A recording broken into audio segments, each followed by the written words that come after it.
नमस्कार साथियों। हमारी आज की क्लास हमारे कई साथी हैं जो अभी भ्रम में हैं कि इसके लिए कितने लेवल से तैयारी करना पड़ती है धर्मगुरु के लिए और कितना समय देना पड़ता है और कितने समय में हम लोग आरटीजीएसईओ religious teacher junior commission officer बन सकते हैं। तो आप लोगों को पहले मैं आपको सुविधाएं बताता हूं और सुविधाओं के साथ साथ शर्तें बताता हूं और फिर आप ये सारी चीजें देख के आकलन करना है कि आखिर कितनी मेहनत करना पड़ेगी हम लोगों को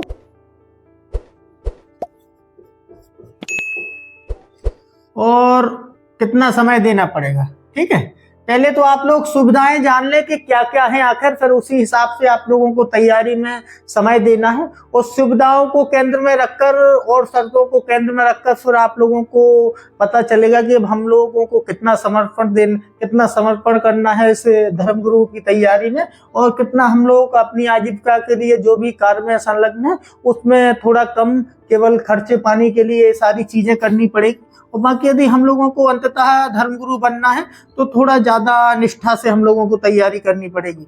तो पहले तो आप लोग जानते होंगे कि 55 से 60 हजार आमतौर पर आरटीजीएसईओ की बिना भत्ते की सैलरी होती है। और दूसरी सुविधा आप लोग जानते हो तो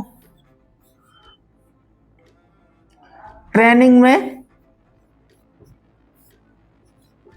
लगभग से 3 से 3.5 लाख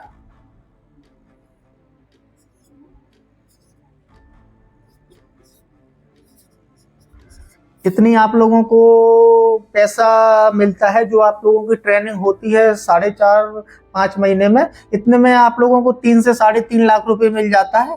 तो इन सारी चीजों को आप लोगों को ध्यान में रखकर तैयारी करना है। तीसरी, आप अभी एक कट जो अखबार की चल रही थी कि अब वो राजपत्रित अधिकारी माने जाएंगे ये आरटीजीएसईओ, तो ये मैं आप लोगों को बता दूं कि पहले किसी भी सरकार ने ऐसा नहीं कहा था कि राजपत्रित अधिकारी नहीं है। हालांकि इस पे मौन साधे हुए थे, कोई स्पष्ट धारणा नहीं बनी थी कि माने जाएंगे कि नहीं माने जाएंगे। तो अब ज्यादा क्लियर हो गया है कि राजपत्रित अधिकारी माने जाएंगे।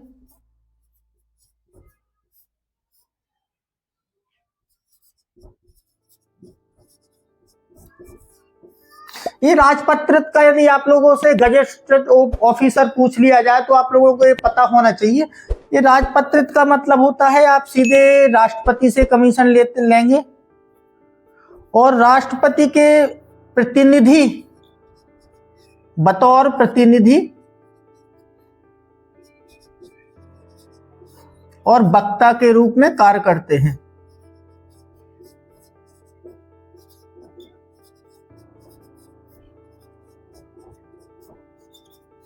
ये आपको इसका मतलब जरूर जानना है कि शायद ऐसा आप लोगों से पूछ लिया जाए कि आप लोगों जो जूनियर कमीशन ऑफिसर होते हैं कि आखिर इसका मतलब क्या होता है, तो आप लोगों को इसका मतलब पता होना चाहिए पूरा। और तीसरा जो एक चीज और होती है कि जब कमीशन लेते हैं हमारे अधिकारी, तो तीसरी बात मैं आप लोगों को बता दूं, जो राज्य में राजपत्रित अधिकारी होते हैं एसडीएम तहसीलदार, तो उनकी अमूमन सैलरी होती है 45 से 55 हजार। ठीक है, अब आप लोगों को पता हो कि इस परीक्षा में एसडीएम या तहसीलदार जो पीसीएस की परीक्षाएं होती हैं, कितने स्तर से वो कितना मतलब वो संवेदनशील तरीके से कितना समर्पण से तैयारी करना पड़ती है और कितने टेस्ट देने पड़ते हैं। तो इससे आप अंदाजा लगा सकते हैं। ये भी गजेटेड ऑफिसर होते हैं राज्यपाल द्वारा और ये आप राष्ट्रपति द्वारा। तो इनसे तुलना करके थोड़ा आप लोगों को केंद्र में रखकर आप लोगों को तैयारी करनी है कि आखिर कितनी हम लोगों को समर्पण के साथ और कितनी कठिनाई के साथ तैयारी करनी है, पूरा समय देना है। बाकी जो अन्य काम है वो हमारे जो समय निकलता है उसमें निपटाना है। यदि जो भी हमारे साथी अपने कर्म कांड में आजीविका पर निर्भर है तो अपना समय का उस समकालीन समय का खर्चा पानी निकालते हुए ज्यादा पैसा कमाने के चक्कर में नहीं अपना समय व्यतीत करना है और ज्यादा से ज्यादा समय आप लोगों को तैयारी में लगाना है। ठीक है, ये सारी चीजें बिल्कुल याद रख लेना कि आखिर क्या वैल्यू है धर्मगुरु की। अब आप लोगों को मैं बता दूं, अब पहला जो आपका रहता है वहां पे जो आपकी सुविधा रहती है सम्मान। धर्मगुरु का सेना में सबसे ज्यादा सम्मान होता है। कोई भी चाहे नीचे ग्रेड का मतलब सैनिक हो, चाहे उच्च ग्रेड के जो अधिकारी हो, वो आप लोगों से बड़े रिस्पेक्ट से बात करते हैं, रिस्पेक्ट से सारा कुछ उनका आपके साथ व्यवहार रहता है। ठीक है, तो पहली बात तो आप ये जान लेंगे। दूसरी बात, एक मीडिएटर का, मध्यस्थता का काम करते हैं आप। किसी भी बिल्कुल बेझिझक बिना डरे आप लोग, यदि किसी सैनिक को समस्या है तो आप सैनिक की समस्या बड़े अधिकारियों से के पास पहुंचा सकते हैं बिना डरे। तो ये सारी चीजें जो आप लोगों को सुविधाएं मैं आप लोगों को बता दी, ये सुविधाएं मिलती है ये धर्मगुरु की। अब होती हैं हमारी शर्तें। ठीक है, यदि सरकार किसी भी व्यक्ति को केवल ट्रेनिंग में ही यदि 3 से 3.5 लाख रुपए या 2 से 3 लाख रुपए देती है, तो उसकी आप लोग समझ सकते हैं कि वो आप लोगों से क्या डिमांड करते हैं, क्या अपेक्षा आपके अंदर होना चाहिए। एक सामान्य नागरिक से हटके आप में कुछ विशिष्टता वाले गुण होने चाहिए। तो इन सारी चीजों को आपको केंद्र में रखकर तैयारी करनी है। बिल्कुल बेझिझक होकर जो भी आप लोगों को सामग्री की जरूरत पड़े, मैं एक बार फिर कहता हूं आप लोगों से, आप लोगों को ऑनलाइन में बिल्कुल निर्भरता नहीं दिखानी है, निर्भर रहना ही नहीं है। जो भी आप लोग जहां तक हो सके कोशिश आप लोग बुक से पढ़ें। ठीक है, यदि आप लोगों को ऑनलाइन पीडीएफ मिलती है तो पीडीएफ को मोबाइल में या कंप्यूटर में रख के नहीं पढ़ना है। ये मेरा पर्सनल अनुभव है पढ़ाई का। यदि आप लोगों को अंततः धर्मगुरु बनना है, आपका लक्ष्य है कि मैं धर्मगुरु बन जाऊं, तो आप लोगों को कम से कम सपोर्ट ऑनलाइन का लेना है। ज्यादा से ज्यादा ऑफलाइन में आप बुक्स में यदि पीडीएफ मिले ऑनलाइन तो उसको प्रिंट करा के पढ़ना है। वो आप लोगों को ज्यादा विवेकी या सक्षम बनाती है शिक्षा के क्षेत्र में। तो ये सारी चीजें आपको केंद्र में रखनी है। अब आ जाती है हमारी शर्तें। ये सबसे ज्यादा शर्तों में 25 से 34 वर्ष का है कि इस बार बढ़ना है, ऐसा वैसा, ये सारी मैं कुछ ऑनलाइन प्लेटफॉर्मों पे अपनी अपनी कल्पना वाली बातें चलाते रहते हैं। उनका रहता है कि व्यू जाए, कैसे ऑनलाइन से पैसे कमाए हो। लेकिन मुझे लगता है कि आप लोगों ने भी देखा होगा, अग्निवीर मैंने एक क्लास पढ़ाई थी, वो एक प्रयोग था।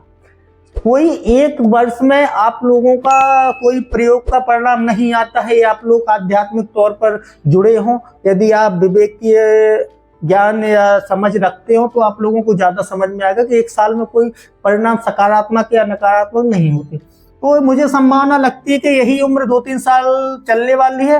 ये 2-3 वर्ष लगातार चलेगी, या फिर लगेगा सेना के अधिकारियों को, फिर ऐसा हो सकता है कि बदलाव। ये मेरा अनुमान है। ठीक है, ये डिसीजन नहीं मान लेना है। दूसरी बात, आप कोई भी मान्यता प्राप्त विश्वविद्यालय से स्नातक किए हो, याद रखना। अभी यहाँ एक चीज और फंसती है जो मैं आप लोगों को बताऊं, और जिस धर्म का आप लोगों को धर्मगुरु बनना हो, उस धर्म में आचार्य जो भी उस धर्म से संबंधित डिग्री हो, वो आपके पास होनी चाहिए। अभी मैं हिंदू धर्म को केंद्र में रख के बता रहा हूँ। यदि कोई और धर्म का भी हमारा छात्र या साथी देखता है तो उसको इस तरीके से समझ लेना है। तो केंद्र में हमारी आचार्य की प्लस 1 वर्ष का कर्मकांड डिप्लोमा।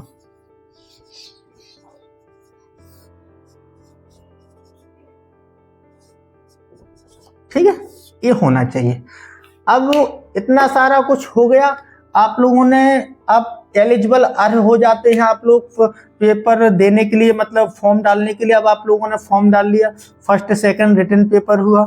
इसमें आप लोगों को क्या तैयारी रखनी है क्या नहीं, मैं एक किसी अलग क्लास में आप लोगों को एक मैं पूरा पाठ्यक्रम जो भी सिलेबस है मैं बड़ी मेहनत से तैयार किया है कि कहाँ कहाँ ज़्यादा आप पूरा वर्ष से अपना रुझान या दृष्टिकोण रखेंगे और कैसे आपको पढ़ना है। तो ये पेपर आपका निकलता है। अब आते हैं आप सेकेंड स्टेज पे। ये आ गया आपका फर्स्ट स्टेज, ये आ गया सेकंड स्टेज। यहाँ पे आप लोगों का मेडिकल होता है, वो फिजिकल होता है। तो आप लोगों की 8 मिनट में पहली बात तो आपको 1600 दौड़ करनी पड़ेगी। ठीक है, 1600 मीटर। फिर दूसरी बात है आपको 160 सेंटीमीटर आपकी लंबाई होनी चाहिए। ये अर्हताएं यदि आप ये शर्तें पूरी करते हैं तो आप धर्मगुरु बनने के लायक हैं। ठीक है, अभी मेरा केंद्र आया नहीं है जिस पर मैं आपको फोकस करवा रहा हूं। मैं सोच रहा हूं कि आप और अन्य के लिए 155 जो स्पेशली है सेंटीमीटर, गोरखा वाले हैं, लक्षद्वीप, अंडमान निकोबार, ऐसे इन लोगों को अलग से रिलैक्सेशन दिया जाता है।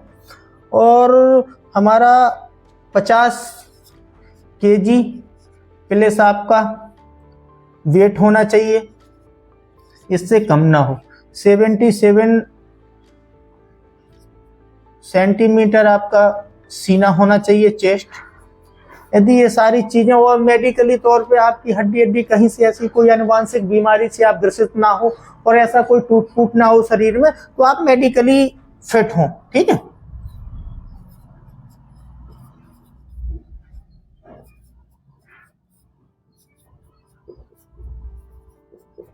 जैसे भी आप लोगों ने जितनी भी मेहनत की हो और यहाँ से आप लोग निकाल लेते हैं। अब मेरा जो मैं आप लोगों को केंद्रित करवाना चाह रहा हूँ मुद्दा, वो आप लोगों ने फर्स्ट स्टेज के पेपर में अच्छी मेहनत की, बहुत सारा पूरी वर्ष की मेहनत का आप लोगों का रिजल्ट रहेगा ये, जब आप यदि कॉल किए जाते हैं फिजिकल और मेडिकल के लिए। अब आते हैं हम लोग फाइनली बात पे, जो मैं आप लोगों को समझाना चाह रहा था।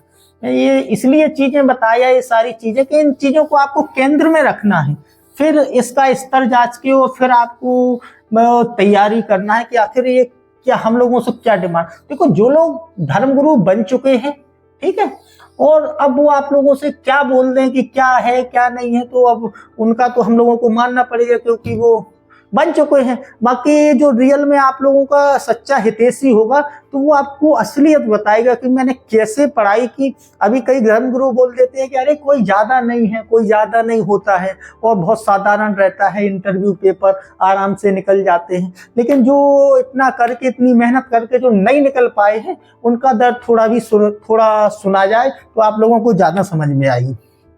अब जब एक वर्ष की आप पूरी मेहनत कर लेते हैं, आपने फर्स्ट सेकंड पेपर निकाला है और मेडिकली फिजिकली फिट हुए हैं, अब आता है आपका इंटरव्यू। ठीक है, ये आपका अंततः आपको सिलेक्ट करवाएगा या आपको धर्मगुरु बनने से बाहर रखेगा, इसका पूरा अब इसका हिस्सा रहेगा इंटरव्यू का। लोग बाग इसी इंटरव्यू को हल्के में ले जाते हैं। मेरा मतलब कि आप एक मिनट सोचना केवल धर्मगुरु में, कि आखिर यदि इतनी मेहनत करके हम लोग यहाँ पहुंच गए और इसमें यदि हम लोग अच्छा नहीं कर पाए, तो ये सारी जो मेहनत हम लोगों ने पूरा वर्ष की है और जितना परिश्रम किया है, ये सारा हमारा जीरो है।